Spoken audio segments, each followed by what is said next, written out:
The neutral grip pull-up is a pull-up variation that you can think of as a bit of a halfway between an overgrip or an undergrip pull-up.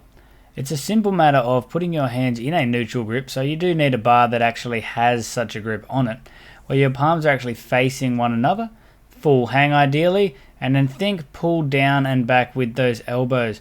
And what that's going to do is it's going to actually get your lats to do the majority of the work here, instead of you simply curling yourself up in a big swing.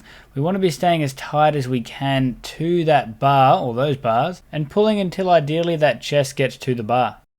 If you don't yet have the strength to do these as a bodyweight exercise, you can simply hook a band around the bar, hook it around your foot or knee, and give yourself that little boost at the bottom of the rep, slowly reducing the thickness of the bands over time until you do get to that strength where you can do it by yourself.